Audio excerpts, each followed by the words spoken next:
하나님 아버지, 긴 밤을 보내고 새벽을 맞습니다. 고요하고 평온한 가운데 쉼을 누린 사람이 있고, 밤새 쉼 없이 일을 한 사람이 있고, 아픈 가족을 돌보느라 혹은 내 몸과 마음이 불편함으로 잠을 뒤척인 사람이 있습니다. 모두 다 다른 모습으로 밤을 보냈으나 이 새벽 주의 생명으로 우리 모두에게는 같은 하늘의 생명력을 더하여 주시기를 원합니다.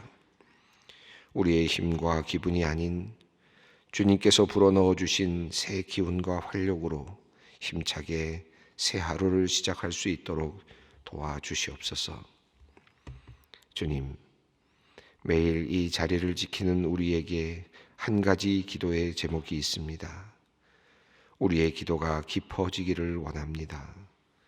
하나님 앞에 고개 숙인 이 시간이 그저 나의 필요를 채우기 위해 나의 원함을 하나님께 쏟아내고 또는 원망만을 뱉어놓는 그러한 시간이 아니라 주님께 나의 모든 것을 맡기는 신뢰의 시간, 주님 뜻대로 살겠다고 다짐하는 순종의 시간이 되게 하여 주시옵소서. 주님과 더욱 가까워지고 주의 마음을 알게 되며 내게 하여 주시는 주의 말씀을 듣는 시간이 되게 하여 주시기를 기도합니다. 그리하여 기도의 시간이 길어지고 많아질수록 하나님과 사람 앞에 더욱더 겸손해지게 하시고 주어진 상황에서 감사를 발견하게 하시고 나를 향한 하나님의 뜻을 더욱 분명히 깨닫게 하여 주시옵소서. 말하기보다 주의 음성을 듣는 것에 더 큰 기쁨을 느끼게 하시고 내 뜻이 아닌 하나님의 뜻이 이루어지기를 바라고 기도할 수 있도록 우리를 인도하여 주시옵소서. 이 아침이 그런 영의 호흡, 기도의 숨이 터지는 시간이 되기를 소망합니다. 주님과의 연합을 경험하는 시간으로 우리를 이끌어 주시옵소서. 하나님, 인생이 때로는 우리의 의도나 바람과는 전혀 다르게 흐를 때가 있습니다. 모두가 외면하는 약한 사람을 품어주고 도리어 감당할 수 없는 오해와 불명예의 오욕을 뒤집었을 때가 있습니다. 최선을 다해 일군 일터가 힘센 이들의 강요와 조작으로 하루아침에 내 손을 떠나게 될 때가 있습니다. 매사에 정직하게 살아도 억울한 일로 부당한 송사를 경험할 때도 있습니다. 건강만큼은 자신하며 살았는데 뜻밖의 사고나 전혀 예상하지 못한 질병으로 긴 치료가 시작될 때도 있습니다. 그리고 이런 일들을 겪으며 하나님께 간절히 기도하고 기도했지만 아무것도 변하지 않는 현실 앞에서 믿음이 흔들릴 때가 또한 있습니다. 주님, 그럼에도 불구하고 우리가 기도하기를 멈추지 않는 것은 주님을 끝까지 신뢰하고 믿기 때문입니다. 때로 하나님의 침묵이 길게 이어지는 것처럼 느껴지고 우리의 오랜 기도가 우리의 바람대로 응답되지 않을지라도 나를 사랑하시며 돌보시는 하나님을 의심하지 않게 하여 주시옵소서. 인생의 위기 속에서 우리의 믿음이 더욱 굳건해질 수 있도록 주께서 붙들어 주시옵소서. 그러나 주님, 우리의 연약함을 아십니다. 너무 더디지 않게 아주 작은 응답이라도 우리에게 보여주시기를 또한 간절히 간구합니다. 하나님, 이 땅의 가장들을 위하여 기도합니다. 경제적인 어려움으로 가정 밖에서도 안에서도 위축된 가장들이 많습니다. 주위를 둘러보면 남들은 다 잘 사는 것 같은데 나만 형편이 나아지지 않는 것 같아 괴롭고 가족들에게도 미안한 가장들이 있습니다. 주님, 살면서 필요한 것들이 참 많습니다. 자녀가 어리면 어린 대로, 조금 자라면 자란 대로 필요한 것들이 많습니다. 일터의 구조조정과 자영업으로 살아가기 어려운 경제구조 속에서 앞이 막막한 가장들이 많이 있사오니 주님 그들을 붙들어 주시옵소서. 누군가에게는 이 하루가 계속 미뤄온 인생의 문제를 반드시 해결해야 하는 날일 수도 있습니다. 안간 힘쓰며 버텨왔지만 더 이상은 그럴 수 없어 포기를 결정하고 하던 일을 정리하는 날일 수도 있습니다. 주님, 경제적인 실패로 깊은 자책감과 좌절감, 두려움과 염려에 빠진 가장들을 주님께서 친히 찾아가 주시옵소서. 오늘과 내일의 문제들이 기적처럼 해결되는 은혜를 베풀어 주시옵소서.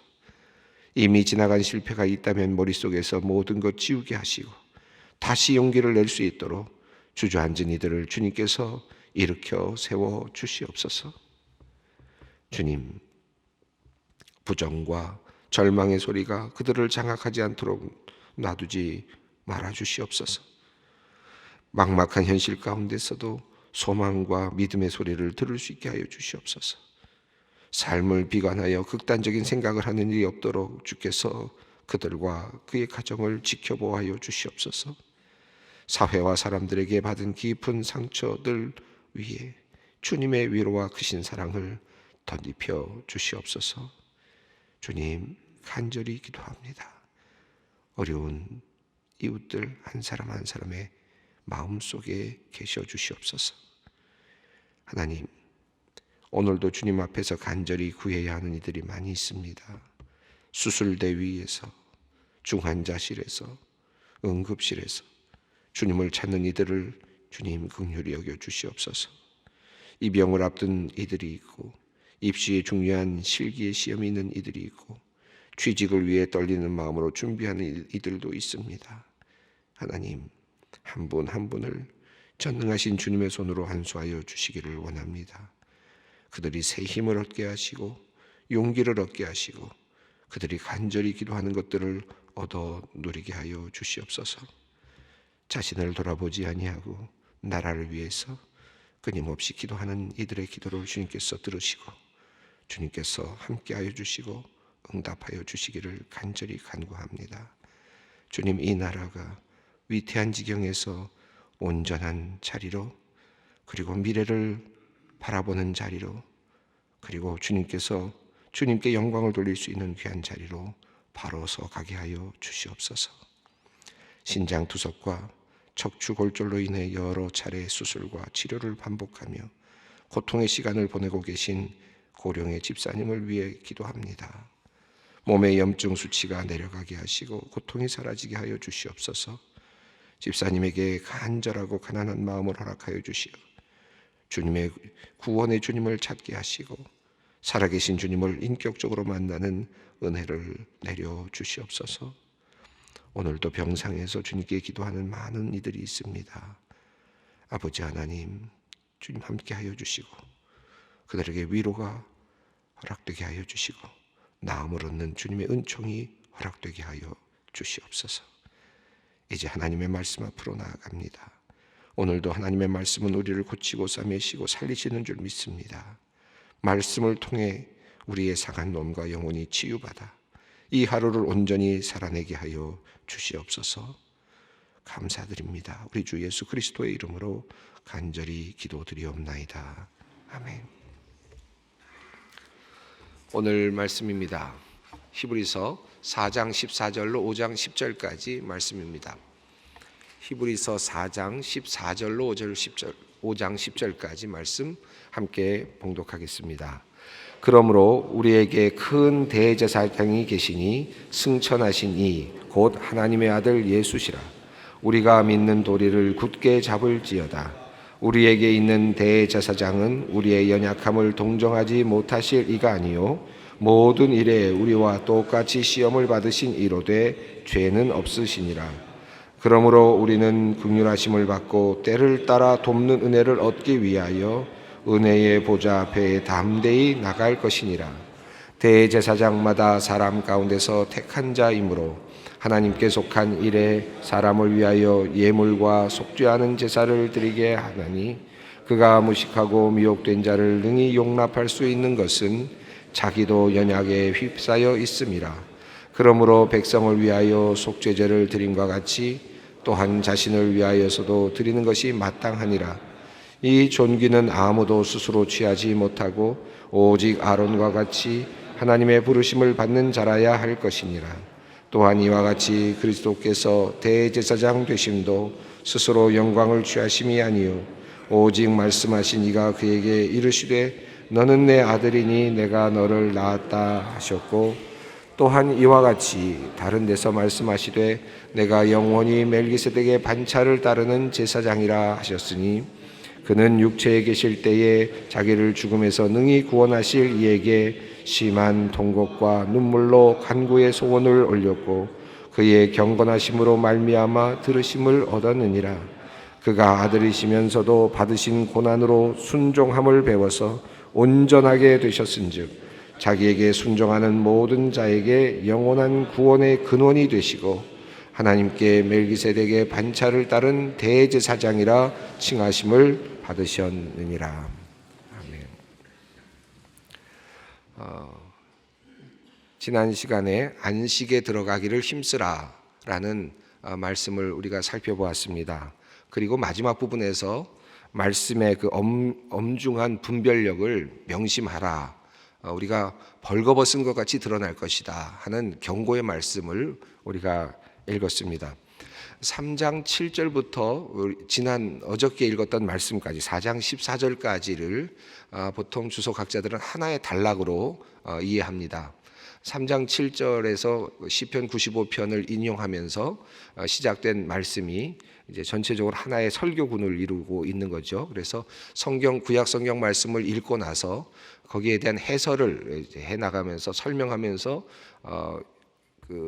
지금 유대인들에게 그 당시 사람들에게 지금 설교를 한 내용으로 이해할 수 있습니다. 그리고 나서 이제 14절이 이제 이어지는데 이 14절부터는 조금 단락이 바뀌면서 이제 지금까지 이야기해온 큰 설교를 하나의 근거로 해서 이제 또 다시 권면하는 그런 내용으로 되어 있습니다. 여기에는 이제 대제사장에 대한 주제가 나오는데 전체적으로 보면 대제사장이라는 표현이 나오고 또 하나는 육신으로 거하시는 예수님에 대한 설명이 이제 또 등장하고 있습니다. 그래서 3장 1절 보시면은 거기에 대제사장, 우리의 사도이시고 또한 대제사장이신 예수를 생각하라 하는 이제 말씀이 나오죠. 그리고 예수에 대한 말씀이 나온 다음에 그 다음부터 이제 조금 있다가 이제 하나의 큰 설교 말씀이 나왔고 이제 다시 14절로 넘어갑니다. 그러니까 3장 이제 1절부터 6절까지 이후에 14절과 연결해도 그렇게 어색하지 않을 만큼 대제사장의 주제가 이제 다시 등장을 하는 것이죠. 근데 이 대제사장이라는 이 말씀이 이제 오늘 본문의 전체적인 큰 흐름입니다. 대제사장이다라는 말씀 하나 하고 그 다음에 또 하나는 그분이 육신으로 거하셨다. 육체의 모든 고통을 함께 하셨다라고 하는 큰 주제가 오늘 본문의 핵심적인 큰 흐름이라고 볼 수 있겠습니다. 왜 이런 이야기를 할까? 왜 대제사장이라는 말씀을 하시며 동시에 육신이라고 하는 이 말씀을 하실까 하는 그런 뭐랄까요? 궁금증을 가지고 본문을 읽어나가면 도움이 될 것 같습니다. 14절 15절 있는 말씀을 보면 예수님에 대한 말씀이 많이 나오는데 히브리서는 전체적으로 1장에서도 그랬습니다마는 예수님이 누구신가 하는 것에 대해서 상당히 많은 내용들을 설명하고 있습니다. 본체의 형상이시다. 1장에서 그런 말씀도 나왔죠. 또 만물을 지으신 이시고 뭐 하나님의 아들이시고 다 내용이 많이 나왔습니다. 그런데 이제 또 여기에서도 하나님의 아들 예수님이 어떤 분이신지에 대해서 설명하고 있는데 14절을 먼저 읽어보겠습니다. 그러므로 우리에게 큰 대제사장이 계시니 승천하신 이 곧 하나님의 아들 예수시라. 우리가 믿는 도리를 굳게 잡을지어다. 주제와 같은 출발점입니다. 여기 보면 예수님이 누구신가에 대해서 크게 세 가지로 말씀을 하고 있습니다. 우선 첫 번째, 큰 대제사장이다. 여기서 큰 대제사장, 이 말씀이 진짜 참기름이죠. 그런 말씀과 같은 거죠. 큰 대제사장입니다. 큰이라는 말이 붙었어요. 그러니까 이 말은 아론으로서의 대제사장보다 더 크신 분이시다라는 말을 강조하기 위해서 이건 급이 다른 우리가 알고 있었던 아론과 같은 대제사장급이 아닌 그거보다 더 크신 분이시다라는 그런 표현으로 사용된 말입니다. 예수님을 어떻게 표현했느냐? 큰 대제사장이시다라고 표현했습니다. 두 번째는 승천하신이다는 사실을 그들이 확고하게 믿고 있었다는 사실입니다. 그들은 이제 예수님께서 하늘로 올라가셨다는 사실을 믿고 있습니다. 그리고 그 다음에 예수님을 뭐라고 믿고 있습니까? 하나님의 아들로 고백하고 있습니다. 그러니까 14절만 해도 예수님에 대한 그 고백이 세 가지가 나옵니다. 예수님은 큰 대제사장이시고, 그리고 그분은 하늘로 승천하신 분이시고, 그리고 하나님의 아들이시다. 우리는 그러한 예수를 믿는다라는 것입니다. 그래서 우리가 믿는 도리를 굳게 잡을지어다 그랬는데, 도리를 믿는 도리라는 말이 10장에도 또 나오죠. 굉장히 중요한 표현이 나올 때, 아주 핵심적인 이야기를 할 때 믿는 도리라는 말이 나옵니다. 근데 이 부분이 이제 핵심적인 부분인데, 믿는 도리라는 말은 우리가 고백하고 있는 그 믿음입니다. 우리가 지금 고백해 왔던 바로 그 믿음, 지금까지 흔들리지 않고 예수님은 주님이시고, 예수님은 하나님의 아들이시고, 예수님은 승천하신 분이시고, 예수님은 큰 대제사장이시고, 영광의 본체시고, 만물을 지으신 이시고, 우리가 고백했던 그 많은 고백들, 예수님에 대한 그 고백들, 고백했던 바로 그것을 확실하게 고백하는 그 믿음, 그것을 굳게 잡아야 된다. 이 굳게 잡는다는 말은 영어식으로 말하면 컨펌한다는 말이거든요. 컨펌한다. 다시 한번 확인한다. 확실하게 한다라는 말입니다. 그러니까 히브리서 기자가 히브리서를 쓰고 있는 그 대상들, 이 서신을 보아야 되는 사람들에게 있었던 위기는 어떤 것이냐면, 예수님을 확실하게 지금 붙잡고 있다가 어떻게 되는 상황입니까? 자꾸 놓으려고 하는, 이것을 긴가민가 하고 놓으려고 하는, 또 다른 신앙으로 돌아가려고 하는, 예수님에게서도 온전함을 완전한 그 신앙의 모든 것을 다 찾지 못하고 지금 흔들리고 있는 대상들을 향해서 지금 전하고 있다라고 볼 수 있겠습니다. 15절에도 또 예수님에 대한 고백이 또 나오는데요. 읽어보겠습니다. 우리에게 있는 대제사장은 우리의 연약함을 동정하지 못하실 이가 아니요 모든 일에 우리와 똑같이 시험을 받으신 이로되 죄는 없으시니라. 여기 예수님에 대한 고백이 또 세 가지가 나왔습니다. 첫 번째는 연약함을 동정하시는 분이시다. 우리의 인간의 연약함을 동정하시는 분이시다 라고 그렇게 표현을 합니다. 자, 두 번째로는 똑같이 시험을 받으신 분이시다. 시험을 받으신 분이시다라는 것이고, 그런데 죄는 없으신 분이시다. 그러니까 14절과 15절에만 해도 예수님에 대한 고백이 6개가 지금 등장하고 있습니다. 연약함을 동정하지 못하시는 이가 아니다라는 이 말의 연약함, 아스테네이아라고 하는 이 말은 성경에 77번 나온다고 합니다. 그런데 여기 크게 보면 몇 가지 용도가 있는데, 첫 번째는 신체적인 질병이 있을 때 연약하다라는 말을 쓰고요. 그 다음에 이렇게 마음이 유약하다 이럴 때도 연약하다는 말을 씁니다. 근데 세 번째 용도가 아마 오늘 본문에 사용되는 용도 같은데, 인간의 실존적인 본성을 이야기할 때 연약하다는 말을 또 사용합니다. 여기 문맥의 흐름으로 보면 우리의 연약함을 동정하지 못하시는 이가 아니요라는 말은, 연약함, 인간의 실존의 본성, 인간이 가지고 있는 인간의 모든 운명적인 특징과 그리고 육체의 연약함, 이 인간으로서의 모든 본성들, 이 모든 것들을 동정하지 못하는 분이 아니다라는 말로 이해하는 것이 좋겠습니다. 왜냐하면 그 뒤에 나오는 내용들을 보면 인간으로서 오신 예수에 대한 이야기가 계속 나오거든요. 그러니까 인간 자체로 오신 예수님의 그 모습이 나오는 걸로 봐서, 여기서 말하는 연약함을 동정하지 못하시는 분이란 말은 인간 실존의 본성을 동정하지 못하시는 분이 아니다. 충분히 아시는 분이다. 우리 인간의 모든 문제를 다 아시는 분이시다. 이렇게 이해하는 것이 좋겠습니다. 그 다음에 우리와 똑같이 시험을 받으셨다. 시험을 받았다만 유혹에도 빠지시고 여러 가지들을 다 받으시는 분이시다. 똑같이 인간과 같은 경험을 하시는 분이시다. 그러나 죄가 없으신 분이시다. 이것이 그들이 고백하고는 예수님에 대한 고백입니다. 자, 이런 고백들을 하고 있는데, 그리고 나서 16절은 이제 그것으로 인한, 우리가 예수를 이렇게 컨펌한다면, 이런 분이라고 예수님을 우리가 믿는다면 이제 권면을 하는 거죠. 16절 읽어봅니다. 그러므로 우리는 긍휼하심을 받고 때를 따라 돕는 은혜를 얻기 위하여 은혜의 보좌 앞에 담대히 나아갈 것이라. 은혜의 보좌 앞에 담대히 나아갈 것이다. 은혜의 자리로 나가자라고 말합니다.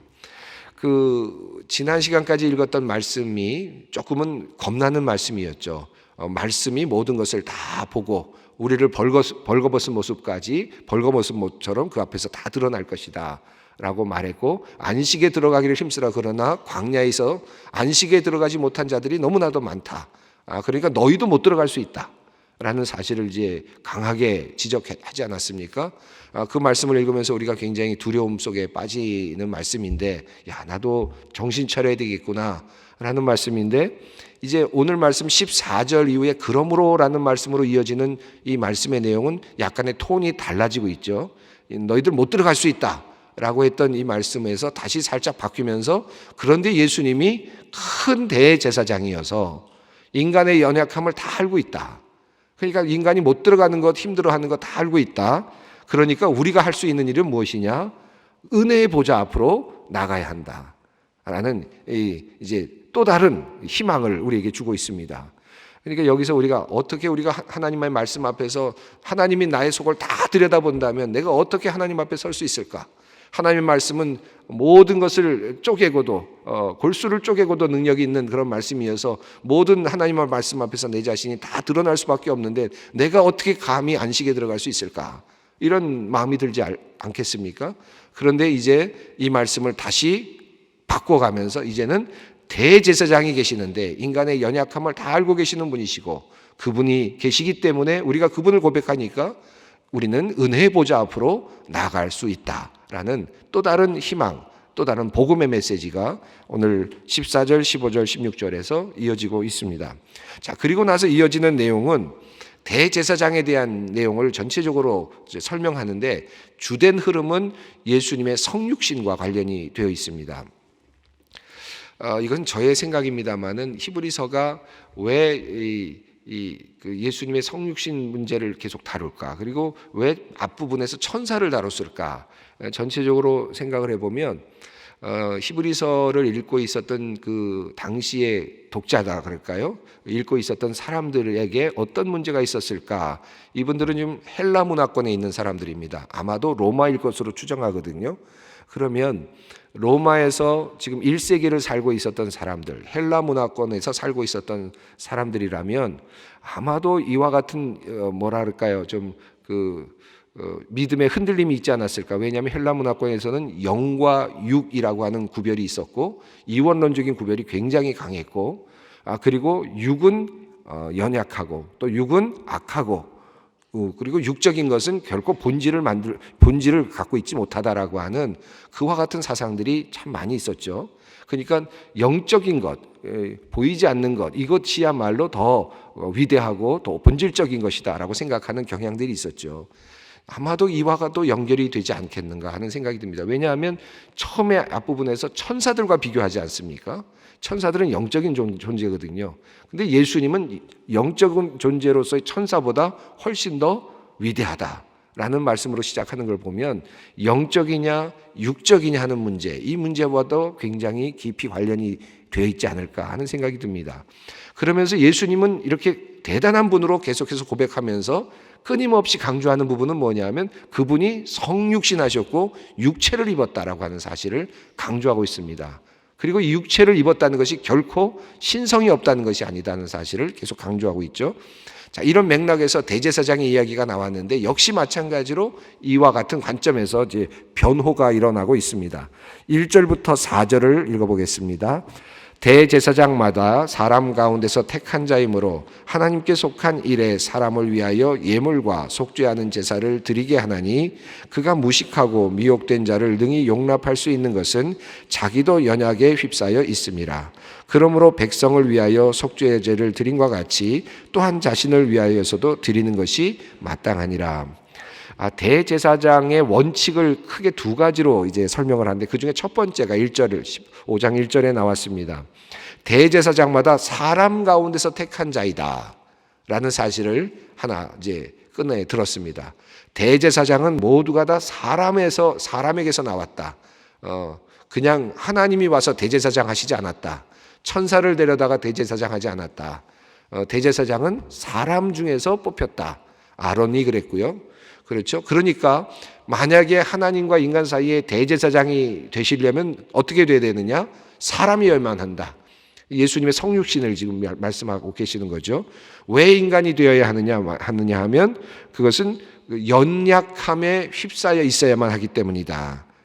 그래서 자기 자신도 연약함 속에 있어야만 하나님 앞에 중재자로 대제사장이 될 수 있다는 첫 번째 원칙을 이야기하고 있습니다. 대제사장은 사람 가운데서 나와야 된다. 그러므로 예수님도 인간이 되실 수밖에 없었다 하는 얘기죠. 두 번째 4절 5절을 읽어보겠습니다. 이 존귀는 아무도 스스로 취하지 못하고 오직 아론과 같이 하나님의 부르심을 받은 자라야 할 것이니라. 또한 이와 같이 그리스도께서 대제사장 되심도 스스로 영광을 취하심이 아니요 오직 말씀하신 이가 그에게 이르시되 너는 내 아들이니 내가 오늘 낳았다 하셨고. 두 번째 원칙이 나왔는데 그것은 첫 번째는 사람에게서 대제사장이 나와야 된다는 것이라면 두 번째 원칙은 스스로 할 수는 없다. 택함을 받아야만 한다. 지명된 사람이 대제사장이 되는 것이다 라는 원칙입니다. 우리가 출애굽기를 통해서도 보았습니다마는 모세와 아론의 비교 속에서 그냥 아론은 하나님의 선택으로 대제사장이 되었죠. 마찬가지입니다. 그러므로 예수님께서 그리스도께서 대제사장이 되심도 그와 같은데 하나님께서 너는 내 아들이다. 내가 너를 낳았다 라고 말씀하시면서 예수님에게 대제사장의 직분을 지명하셨다라는 것입니다. 그러므로 예수님은 인간의 몸을 입고 오셨고 그리고 너는 내 아들이라 하며 지명을 받으셨기 때문에 대제사장으로서의 코스라 그럴까요? 꼭 필요한 요건들을 갖추고 계신다라는 것입니다. 여기서 중요한 것은 성육신하신 인간의 몸을 입으신 예수님이신데, 자, 이 말씀을 이제 6절 이후에 이제 그것을 조금 더 자세하게 설명하고 6절을 먼저 읽어보겠습니다. 또한 이와 같이 다른 데서 말씀하시되 내가 영원히 멜기세덱의 반차를 따르는 제사장이라 하셨으니, 이와 비슷한 예가 나오는데 인간임에도 불구하고 인간의 몸을 입고 있었는데도 불구하고 하나님의 거룩한 대제사장으로 처음도 없고 끝도 없는 것처럼 나타나는 한 사람의 이야기가 있었죠. 창세기 14장에 나오는 멜기세덱의 이야기였습니다. 살렘 왕 멜기세덱, 지난번 우리 요한복음 공부할 때도 잠깐 나왔는데 살렘이란 말은 샬롬하고도 관련이 있으니까 평화라는 말이죠. 평화의 왕 멜기세덱, 평화의 왕 예수 그리스도 비슷하지 않습니까? 살렘 왕 멜기세덱인데 이 창세기 14장에 보면 롯을 이제 318명을 데리고 가서 구해가지고 올 때 마중 나오는 그 대제사장이 나옵니다. 그분이 이제 멜기세덱인데 지극히 높은 하나님의 제사장이다라는 표현만 딱 한 번 나오고요. 그리고 아브라함이 그에게 10의 1조를 바칩니다. 처음으로 바치는 내용이 나오는데 그분께 바치는 내용이 나와요. 그리고 나서 또 사라집니다.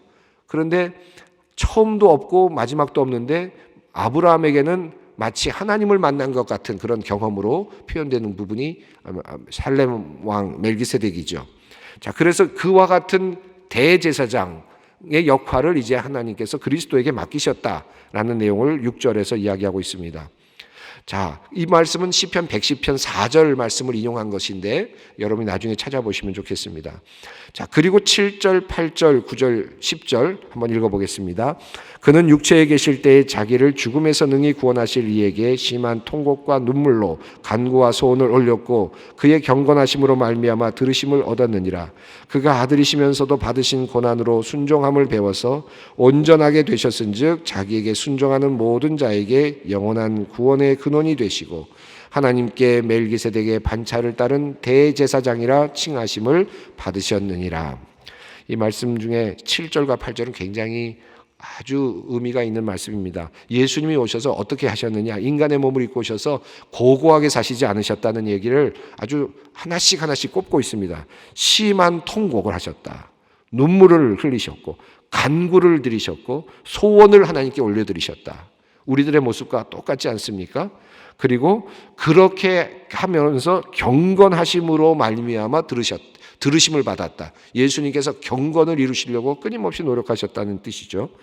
8절 보시면 그가 아들이시면서도 충분히 누릴 수 있음에도 불구하고 고난으로 순종함을 배웠다.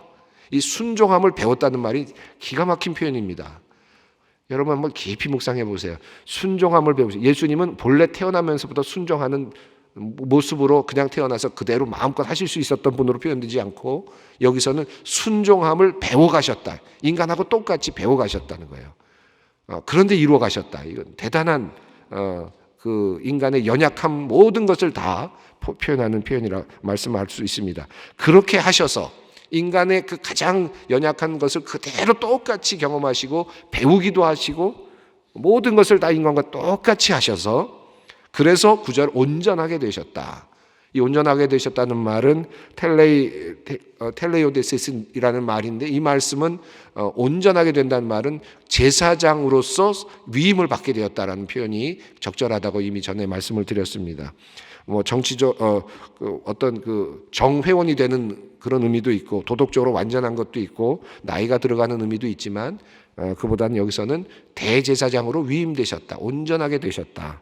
그래서 그를 순종하는 자에게 영원한 구원의 근원이 되셨다. 예수는 그러신 분이시다 라는 내용을 우리들에게 전하고 있습니다. 시간이 많이 가서 더 이상 말씀드리진 않겠습니다. 예수님은 누구신가? 예수님은 누구신가? 오늘 다시 또 물으시면서 오늘 기도의 자리로 함께 나아가겠습니다.